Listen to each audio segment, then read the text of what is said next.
Hello दोस्तों, स्वागत है आप सभी का रजनीश स्टडी लेक्चर के एक और नए वीडियो में। मुझे उम्मीद है आप लोग बहुत ही बेहतर होंगे, स्वस्थ होंगे, सुरक्षित होंगे और आशा करते हैं कि आप लोग की पढ़ाई एकदम बेहतर चल रही होगी, एकदम चौचक चल रही होगी। आज हम करने वाले हैं मॉडल पेपर सॉल्यूशन का पार्ट 4। ठीक है, आज हम करने वाले हैं मॉडल पेपर सॉल्यूशन का पार्ट 4। हम लोग पार्ट 3 कर चुके हैं। ठीक है, हम लोग 3 पार्ट कर चुके हैं। अगर आपने नहीं देखा है तीनों पार्ट को तो आप जा करके डिस्क्रिप्शन बॉक्स में चेक कीजिएगा, आपको मिल जाएगा। ठीक है, आराम से उसको देख लीजिएगा ताकि आपको 35 में से 35 ऑब्जेक्टिव क्वेश्चन बन पाए। ठीक है, अगर आप कर लेते हैं ना तो आराम से 35 में से 35 में ठोक करके आओगे, ये मेरा वादा है। बहुत जल्द हमारे चैनल के ऊपर आने वाले हैं क्वेश्चन बैंक सॉल्यूशन। ठीक है, तो पहले तो वीडियो को लाइक करिए। ठीक है, चैनल को अगर नए हैं तो चैनल को सब्सक्राइब जरूर कर लीजिए और शेयर जरूर कर लीजिए। ठीक है, तो हम लोग लाने वाले हैं कम से कम तक 5 साल के PYQ जरूर करेंगे। ठीक है, तो हम लोग बहुत जल्द लाने वाले हैं। ठीक है, चलिए अब प्रश्न पर चलते हैं। ठीक है, अगर वीडियो पसंद आए तो वीडियो को लाइक शेयर सब्सक्राइब करते रहिएगा। ठीक है, चलिए देखिए पहला क्वेश्चन क्या कर रहा है कि निरक्षीय स्थिति में वैद्युत द्विध्रुव के कारण वैद्युत विभव का आपसे मान पूछा है। वैद्युत विभव का आपसे मान पूछा है निरक्षीय स्थिति में। देखिए अगर हम बात करते हैं V इक्वेटोरियल में, ठीक है, V इक्वेटोरियल में तो ये होता है शून्य। जो निरक्षीय स्थिति में होता है बालक वैद्युत विभव वो कितना होता है? शून्य। तो ऑप्शन नंबर कौन सा करेक्ट हो जाएगा? इस क्वेश्चन का आंसर हमारा सी आंसर करेक्ट हो जाएगा, ऑप्शन नंबर सी। ठीक है, अब देखिए अगर हम बात करें अक्ष पर विद्युत विभव, अगर हम बात करें एक्सिस पर विद्युत विभव तो ये क्या होता है? ये क्या होता है? ये होता है KP/R²। KP/R², इसको भी आप लोग याद रखिएगा। ठीक है, ठीक है। और अगर हम बात करें किसी भी एनी पॉइंट पर कोई भी बिंदु आप लिख लीजिए। ठीक है, कोई भी बिंदु आप ले लीजिए, अगर उस पर विभव की बात करें तो वो क्या होता है? वो होता है KP cos θ/R²। क्या हो जाएगा? R²। ठीक है, तो अब ये 3 बिंदु को आप लोग याद रखना है। ठीक है, कहीं से भी सवाल आ सकता है। ठीक है, चलिए नेक्स्ट सवाल के ऊपर। अगला सवाल देखिए, क्वेश्चन नंबर 2। बहुत ही आसान सवाल है लेकिन थोड़ा सा न्यूमेरिकल है। ठीक है, देखिए 5 कूलाम के 2 बराबर आवेश विपरीत आवेश हैं। ठीक है, परस्पर 5 सेंटीमीटर की दूरी पर रखे गए हैं, तो इस निकाय के विद्युत द्विध्रुव आघूर्ण क्या होगा? अगर आपको विद्युत द्विध्रुव आघूर्ण का फॉर्मूला पता है तो ये क्वेश्चन बहुत ही आसान है। ठीक है, देखिए पहले क्या करते हैं? द्विध्रुव बनाते हैं। ये हो गया हमारा प्लस का आवेश और ये हो गया हमारा माइनस का आवेश। ठीक है, और बीच की दूरी कितना मान लेते हैं? बीच की दूरी को मान लेते हैं a। ठीक है, पूरा टोटल दूरी a है। ठीक है, हम 2a नहीं मान रहे हैं, a मान रहे हैं।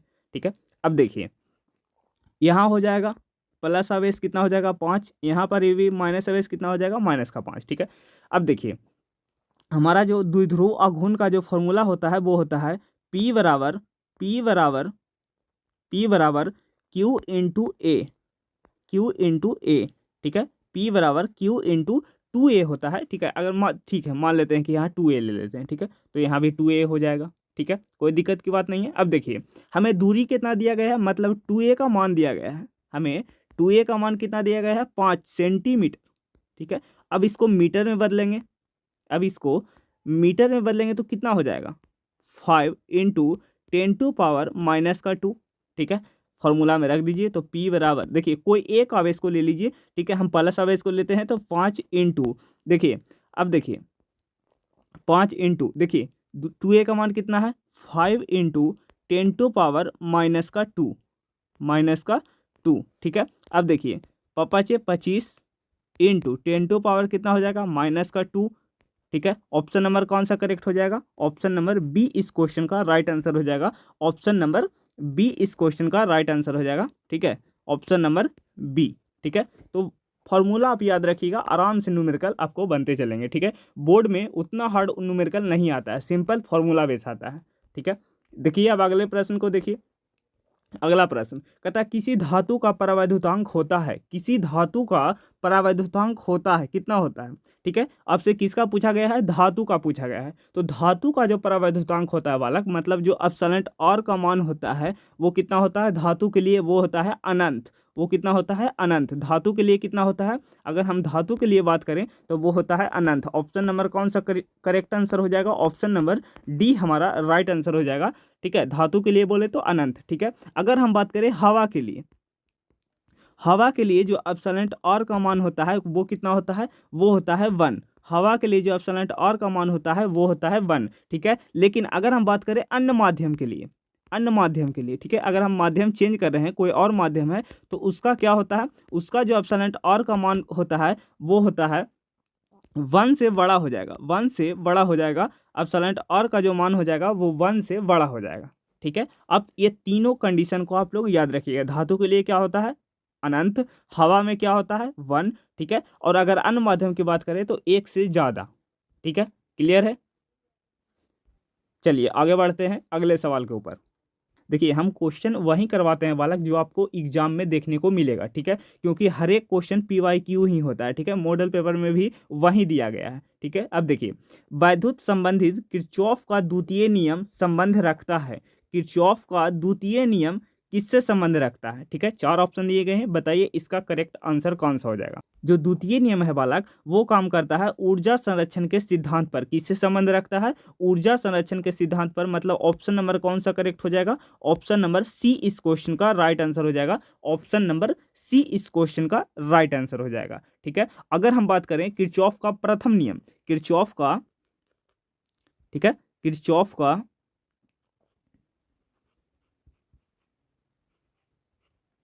किरचॉफ का अगर हम बात करें फर्स्ट लॉ, वो किस पर काम करता है, वो काम करता है आवेश संरक्षण के सिद्धांत पर, ठीक है। आवेश संरक्षण के सिद्धांत पर, ठीक है। तो इस बात को भी याद रखिएगा। क्लियर है। और प्रथम नियम को किस नियम से जाना जाता है ये कमेंट करके आपको बताना है।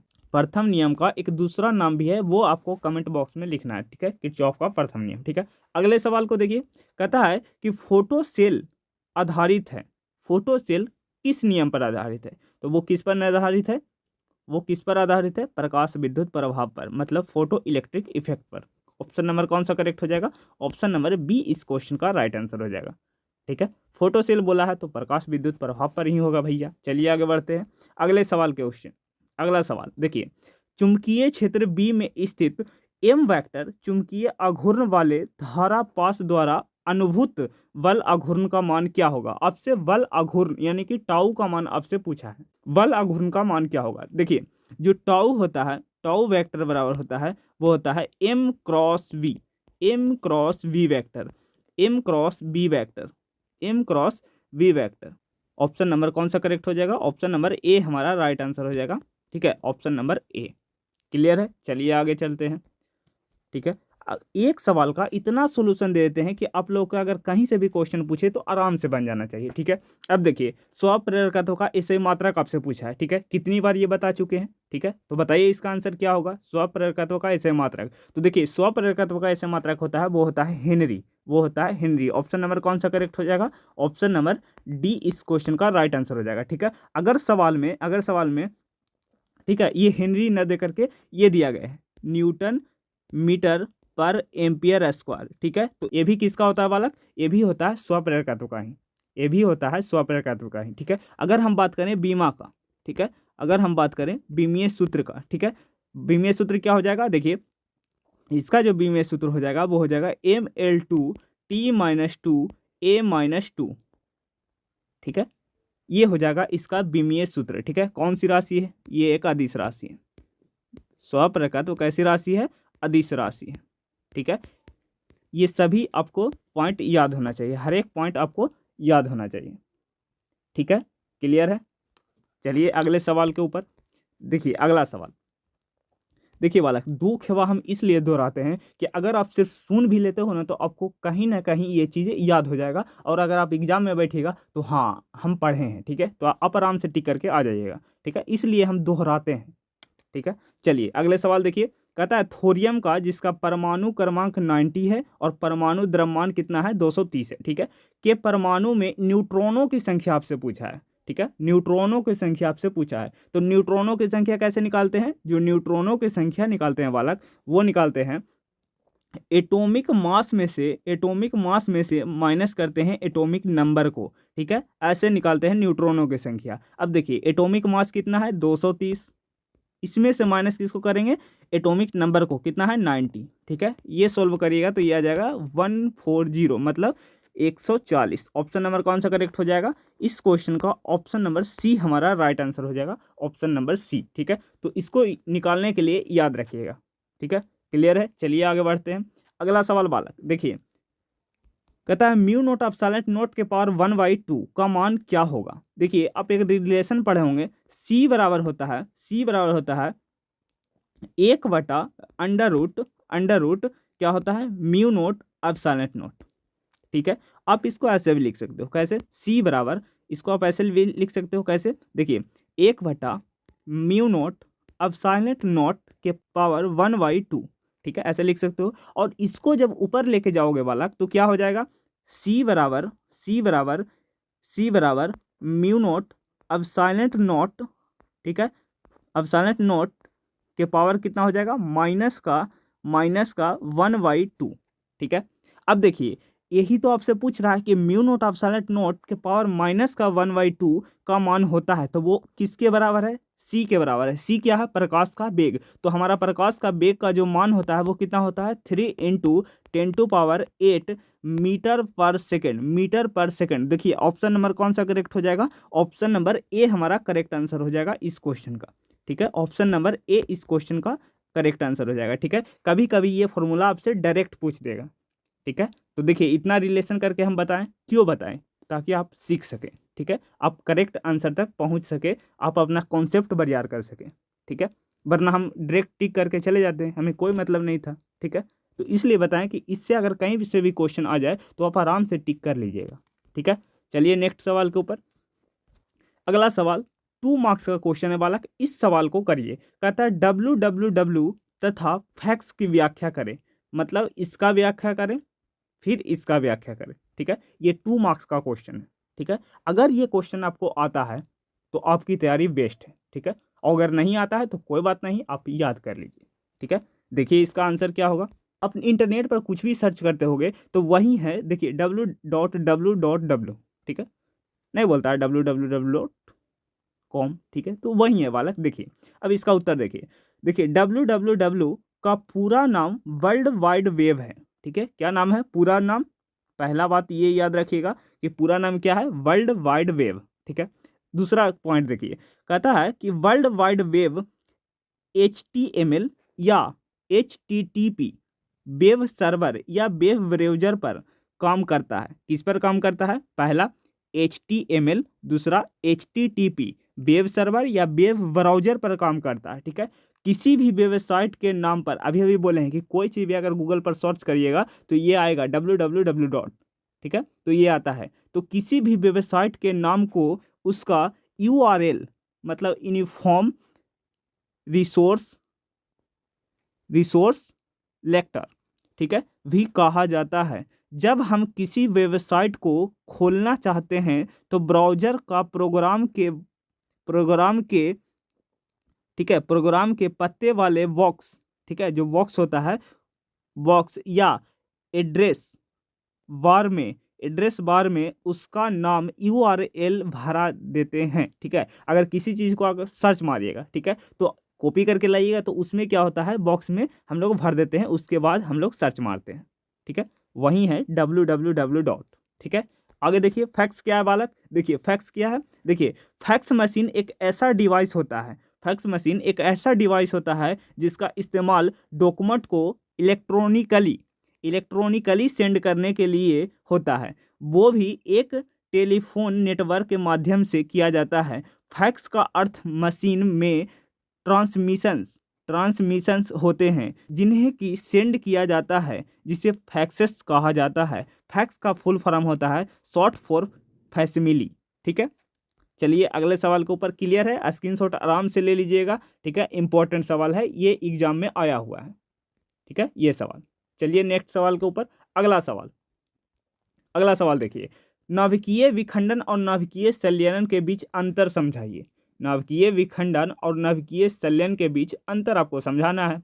बताइए इसका आंसर आपको पता है? नहीं पता है तो आप लोग जल्दी से याद कर लीजिए।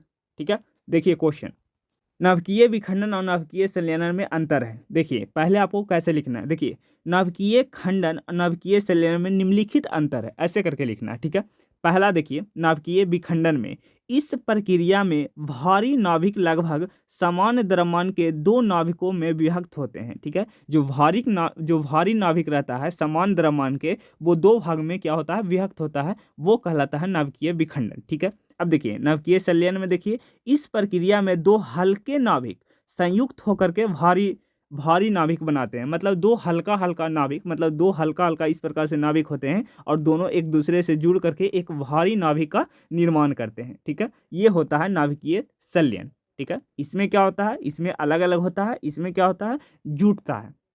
क्लियर है। आगे देखिए दूसरा पॉइंट, कहता है इस प्रक्रिया में समान ताप पर संभव है। इस प्रक्रिया में समान ताप संभव है। अगला देखिए, नाभिकीय संलयन में इस प्रक्रिया में अत्यधिक ताप ही संभव है।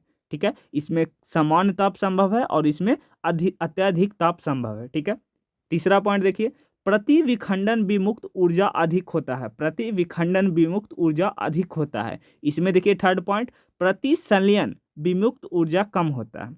अगला पॉइंट देखिए, फोर्थ नंबर पॉइंट, इस प्रक्रिया को नियंत्रित किया जा सकता है और नाभिकीय संलयन में इस प्रक्रिया को नियंत्रित नहीं किया जा सकता है। जैसे देखिए पांचवा में उदाहरण दे दीजिएगा, नाभिकीय रिएक्टर। ठीक है, इसको नियंत्रित किया जा सकता है और नाभिकीय संलयन में है हाइड्रोजन बम, इसको आप नियंत्रित नहीं कर सकते हो। ठीक है, तो ये 5 पॉइंट आपको लिख करके आना है, फिर आपको 2 मार्क्स मिल जाएंगे। ठीक है, क्लियर है। चलिए आगे बढ़ते हैं। अगला सवाल देखिए वाला, कहता है विद्युत चुंबकीय तरंग क्या है, निर्वात में इनका वेग किन कारकों पर निर्भर करता है। ये आपको क्वेश्चन है और ये रहा इसका आंसर। ठीक है, अभी तक अगर वीडियो पसंद आए तो वीडियो को लाइक जरूर करिएगा, क्योंकि आपके लिए बहुत मेहनत लगती है, फिर हम आके यूट्यूब पर ठीक है कहते हैं। ठीक है, तो पहले तो वीडियो को लाइक करिएगा, चैनल पर नए हैं तो चैनल को सब्सक्राइब जरूर कर लीजिए भैया। ठीक है, क्योंकि मेहनत हमको बहुत ज़्यादा लगता है। ठीक है, अगर हम मेहनत कर रहे हैं तो आपको भी मेहनत करना पड़ेगा। ठीक है, देखिए विद्युत चुंबकीय तरंग क्या है, निर्वात में इनका किन कारकों पर निर्भर करता है। ठीक है, उत्तर देखिए, विद्युत चुंबकीय तरंग वो तरंग होते हैं जो एक दूसरे के लंबवत तलों में विद्युत क्षेत्र और चुंबकीय क्षेत्र के ज्यावक्रीय, मतलब ज्यावक्रीय का मतलब इस प्रकार से होता है, एक होता है विद्युत क्षेत्र और एक होता है चुंबकीय क्षेत्र, इस प्रकार से चलता है। ठीक है, के ज्यावक्रीय दोलन से बनी होती है तथा ये दोलन तरंग संचरण की दिशा लंबवत होते हैं, एक दूसरे को क्या होते हैं, लंबवत होते हैं। ठीक है, देखिए आगे, विद्युत चुंबकीय तरंग में परिवर्तित विद्युत क्षेत्र तथा परिवर्तित चुंबकीय क्षेत्र एक दूसरे के लंबवत होते हैं। निर्वात में चुंबकीय तरंग वेग इस प्रकार दिया जाता है। ठीक है, सी बराबर, देखिए अभी अभी ये रिलेशन पढ़ाए थे। ठीक है, सी बराबर 1/√म्यू0 अतः इसका वेग मुक्त त्रिविम आकाश की विद्युतशीलता या पारगम्यता पर निर्भर करता है। ठीक है, ये सवाल भी क्लियर है, स्क्रीनशॉट लेते रहिएगा वाला। ठीक है, ताकि आपको याद हो जाए। चलिए आगे बढ़ते हैं, आज का लास्ट सवाल। ठीक है, भंवर धारा क्या है, इसकी उपयोगिता लिखें। भंवर धारा क्या है, उपयोगिता लिखें। ठीक है, आप पढ़े होंगे भंवर धारा क्या है। चलिए इसका आंसर दीजिए, ये रहा इसका आंसर। ठीक है, भंवर धारा का आंसर देखिए, फोको नामक वैज्ञानिक ने, फोकी है, फोको कहिए फोकी कहिए कुछ नहीं। ठीक है, नाम में कन्फ्यूजन है भाई। फोकी नामक वैज्ञानिक ने अपने प्रयोग से यह देखा कि यदि कोई धातु का टुकड़ा बदलते हुए चुंबकीय क्षेत्र में रखा हो, किसी चुंबकीय क्षेत्र में इस प्रकार गतिशील हो, मतलब परिवर्तित चुंबकीय में अगर गतिशील है या चाहे रखा हो, ठीक है, तो उससे संबंध चुंबकीय फ्लक्स में समय के साथ परिवर्तन हो तो धातु के संपूर्ण आयतन में प्रेरित धारा उत्पन्न हो जाती है, जो धातु के टुकड़े गति का विरोध करती है। ये धाराएं चक्रवात होती है, इसलिए इन्हें भंवर धाराएं या फोको धारा भी कहा जाता है। ये धाराएं उतनी प्रबल होती है कि धातु का टुकड़ा गर्म होकर लाल हो जाता है, इसमें करंट इतना ज़्यादा बहता है, ठीक है, इतनी प्रबल होती है कि इसमें जो धारा बहता है वो कैसा हो जाता है, लाल हो जाता है, गर्म हो जाता है। ठीक है, इसकी दो उपयोगिता है, पहला रेलगाड़ी के चुंबकीय ब्रेक में, अब जो रेलगाड़ी देखे होंगे उसका जो चुंबकीय ब्रेक होता है उसमें प्रयोग किया जाता है, और दूसरा विद्युत चुंबकीय अवमंदन में, विद्युत चुंबकीय अवमंदन में। ठीक है, ये सवाल क्लियर है तो इसका स्क्रीनशॉट ले लीजिए, ठीक है। अगर वीडियो पसंद आए तो वीडियो को लाइक ज़रूर करना है, चैनल को सब्सक्राइब जरूर करना है और बेल आइकन को दबा दीजिए ताकि आपको कोई भी वीडियो अपलोड हो तो आप पर नोटिफिकेशन जरूर जाए, ठीक है। और शेयर जरूर करिएगा अपने दोस्तों के यहाँ, और बहुत जल्द आने वाला है, ठीक है। 1 सप्ताह के अंदर में आ जाएगा, आपको मिलने वाला है क्वेश्चन बैंक सोल्यूशन जो कि 5 साल का PYQ उसमें रहेगा, ठीक है। तो उसके लिए पहले आपको चैनल को सब्सक्राइब करना ही पड़ेगा, ठीक है, क्योंकि हमें बनाने में बहुत मेहनत लगता है, ठीक है। चलिए मिलते हैं अगले वीडियो में, तब तक के लिए बाय बाय, टेक केयर, जय हिंद, खुश रहिए, मस्त रहिए, पढ़ाई करते रहिए और बोर्ड में अच्छे नंबर लेकर के आइए।